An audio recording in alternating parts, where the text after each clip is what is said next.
Happy Monday, everyone. For some people, it's a mindful Monday. For other people, it's a motivational Monday. But if you're here with me, you know it's another day where you get to join me on the Other Side podcast, where we talk about all things about the journey, what it's like to be on the other side of the journey of the mental health process that we're all in, right? I call it a journey. It's a life's journey, right? It never ends. We just continue to do it. And so I'm really excited to have you guys on today. As you know, I typically have a topic that we get into. And so many of you that may have saw the post earlier might be excited for today's topic. I'm excited to bring it to you. How important is rest? Let's talk about it, right? Like, what are some of the benefits of rest? I think in this culture that we live in right now, there's a lot of like go kind of hustle mentality, hustle culture that's out there, and I can't say that I agree with it. can't say. And the reason why is mainly because of burnout. I know that it definitely leads to burnout. Now, I myself am an entrepreneur, and you may have heard and seen those stories about how entrepreneurs are up all night and we wake up really early in the morning to get started before everyone else. And so I definitely am one of those people. I will get up earlier than most, but staying up late at night is not my thing. I've done it very rarely for my business, and it's only because I recognize the detriment it does to me. If I want to be 100% for others, who the people I'm called to serve and to help, how can I do that if I'm not well rested, right? And so for me, sleep has been important. And those of you who have been watching my stories, you know that I was doing a 30-day challenge where it was no blue light, no cell phone, no TV, no computer before 30 minutes before going to bed, right? And I wanted to see, how that would change my sleep. And it certainly has. I've had a much more restful sleep because of it. And I really thought it was important for us to get into some of the things or some of the hidden benefits of rest. So first, maybe just defining what rest is. Rest includes sleep, but I also believe it includes rest from stimulation. We are stimulated all the time, whether it's our phones and the different notifications that pop up all the time, whether it's on our computer, the emails that we receive, whether it's phone calls that we get, whether it's, watching things on TV, even if it's something that feeds the brain, you're listening to a podcast, something that like inspires you or whatever. But what that does, even in positive instances, it's just constant stimulation, right? Your brain is just being constantly stimulated, and there's no time for it to just rest, right? Just be. That is definitely what I am defining as rest as we talk about it for the rest of today's episode. So as we think about rest, right, some of the things that I think come up for people is, okay, so what are the importance of it, right? Like, I gotta be up, I'm busy, I'm with the kids, I have to deal with school, I have to deal with my job or my business, my partner, right? You have all these things to do. Like, you don't have time. Like, where am I supposed to fit in rest?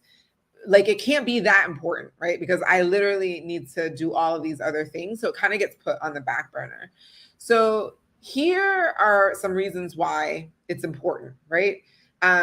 For physical things. So if you're someone, you're out there and you're in the gym and you're working really hard, you're trying to get that summer body or just all the time body, right?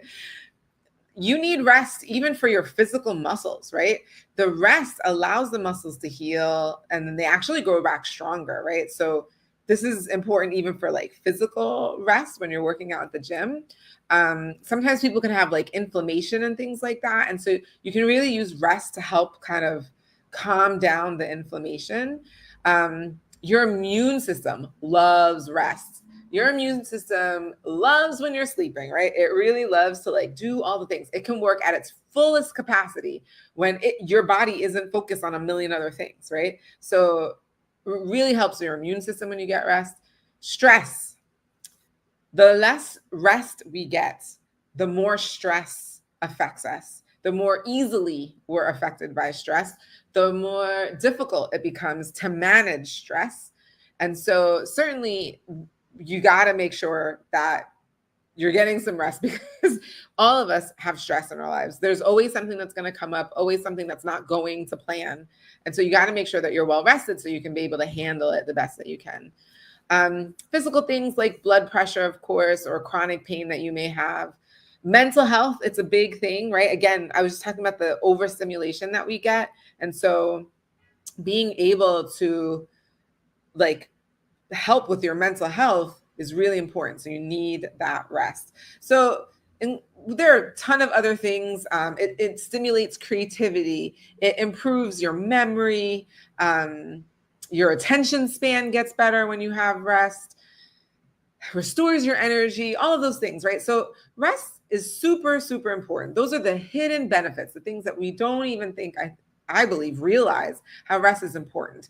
If you are running ragged, there's no way you're going to be able to do things to task, do them to the excellence with which you are capable of performing the different tasks and the different things that you need to do, and just maintaining the relationships that you want to maintain. There's no way you're going to be able to do that if you are just depleted, right? You definitely want to make sure that your energy stores are up. I've said this several times before, but you definitely want to give from an overflow and not from an empty cup. So I think once we start talking about, okay, got it, Janelle, rest is huge. It's obviously important. There are a ton of benefits I didn't even consider, or maybe some that you needed to just be reminded of, and that's totally fine. But let's also talk about how you can get rest. So I'm going to be honest with you guys. Just this past weekend, I took a big rest from social media. I just wasn't on it. I didn't post anything. I didn't do any stories. I mean, many of you, again, if you were following my stories, you saw that I was doing like this 30-day challenge, right? I wasn't even doing that, right? I didn't even post that I was doing this 30-day challenge. I just really needed to de-stimulate my mind from all of that and just I got to spend some time with a really close friend. Shout out to Rita. If you ever watched this, I had a great time catching up with her and just being in person, seeing each other, having really good food.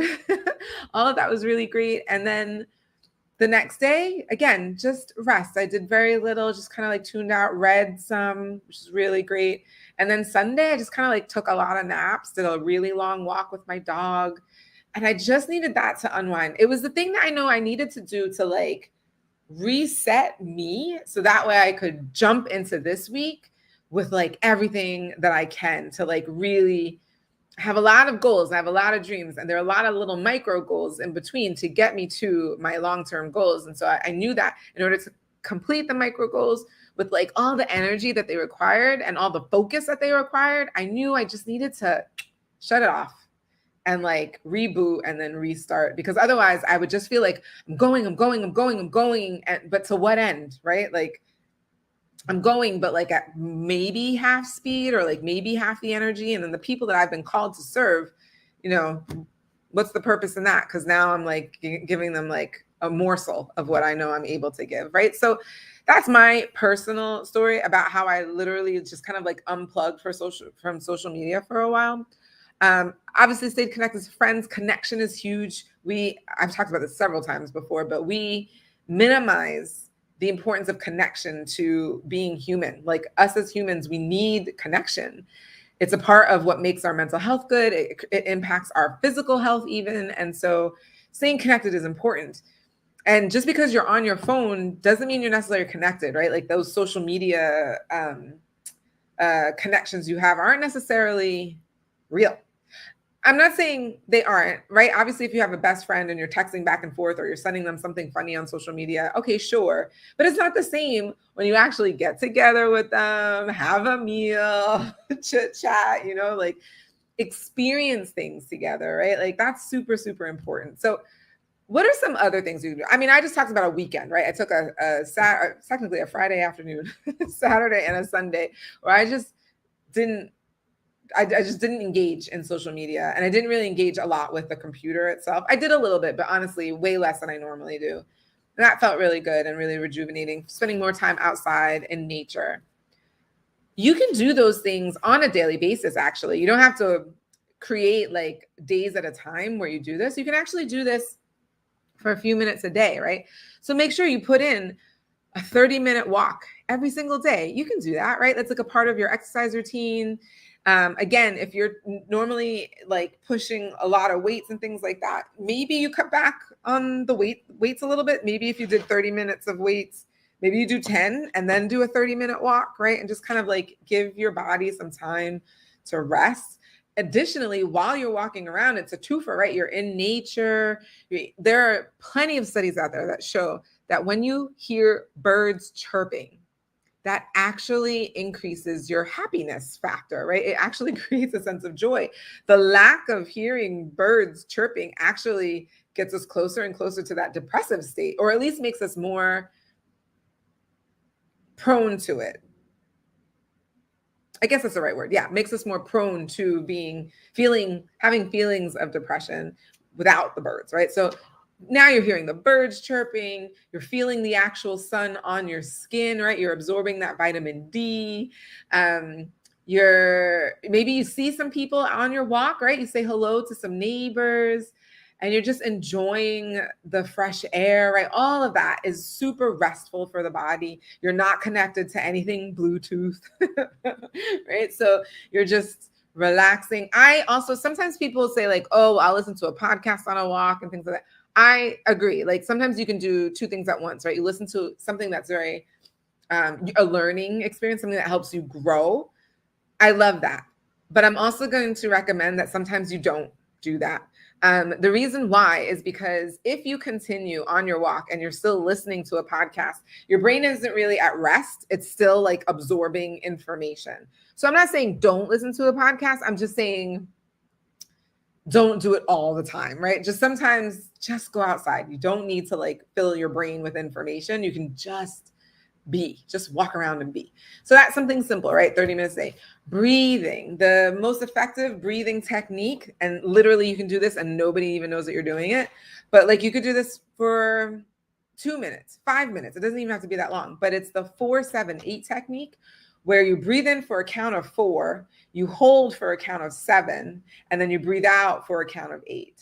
So again, you breathe in for 4, hold for 7, and then breathe out for a count of 8. That has been highly documented to be really effective in decreasing our anxiety and a lot of the different hormones that run through us when we're feeling a lot of stress. It kind of calms us down and relaxes us and helps us be in the moment, right? So being more mindful in the moment. I love breathing techniques. I love doing also stretches. There's this form of yoga called yin yoga. Also, people do yoga nidra. I guess we're talking about both of them, but yin yoga is just holding different stretching poses for a long period of time. So maybe you're holding it for 1.5 minutes, 3 minutes, right? And this really gets into like the tendons and the muscles, right? And really just lengthens them out because you're so like, even when you're stressed out, you're like holding things, right? And your muscles are super tight when you're working out, super tight when you're running, whatever. Even doing regular yoga, super tight. But then this just allows you, again, you're breathing, you're relaxing, you're in the moment, and you're just allowing the muscles to relax and stretch and lengthen. It's a really beautiful form. Now, yoga nidra is different. It's kind of like a nesting yoga. Some people just call it a nap. But what you do is you get a nest, right? So blankets, pillows, whatever you need to do to get in a comfortable lying down position. And you listen to some very calming music. Again, nothing that like stimulates information, but you're just listening to some calming music. And if you fall asleep, fine. Focus on your breathing. That 4-7-8 breathing is really great during yoga nidra, but yoga nidra is literally the practice of rest. Is the practice of rest. So definitely incorporating that. I remember there was a week where I did that. I just spent one 5-minute period a day. Like it was in the afternoon, but I would find 5 minutes in the afternoon and just do a yoga nidra. It was really nice. Meditating, this could also be seen as meditating. So yoga nidra is a little bit more lying down, so the whole body is rested. You can also meditate while lying down. This includes the breathing. Sometimes when people meditate, they just focus on like one thing or one thought. One of my mentors, Josh Valentine, I love one of the meditation mantras that he has, which is like, essentially he's asking God, how can I be of service? How can I be of service? How can I be of service? And he just focuses on that one thought and allows the creativity and the answer to come to him. I've done this many times. I really love that. Some people focus on joy and love, and like thinking about what, like all the people in their life that are close to them, and they just think of spreading joy and love to all of those people. They literally think of each person, person by person in their mind. They get the visual picture of that person, and just like, I'm sending you love and joy. I'm sending you love and joy. And they just do that. And that's kind of like their meditation mantra. But it's just, again, it's slowing things down, slowing the breathing down, getting away from like this stimulation, right? I think those are probably the easiest things. So taking a walk, the breathing technique, stretching yoga, so the yin yoga or yoga nidra, the practice of rest, meditation. Those are really great ways to add to your daily life. Like you can literally add those things daily. And then we're talking about the longer rest periods. And those longer rest periods, I think are totally possible and necessary, right? Take a weekend where you literally unplug from everything. I know people who've done it for a whole week. I'm actually looking forward to doing that in July. Just taking a whole week of just unplugging, not going to be participating in the constant pings and pongs and notifications and things that are going on, and just taking a week to like detox. Some people call that a detox. And I think those are really good, important, and necessary. So if you found this valuable, please let me know in the comments below. I read all of the comments. Please like and share. When you do that, that tells the algorithm that this is something valuable, and then we should continue to share it to other people. I really appreciate you guys being on, and I look forward to seeing you next week. Bye.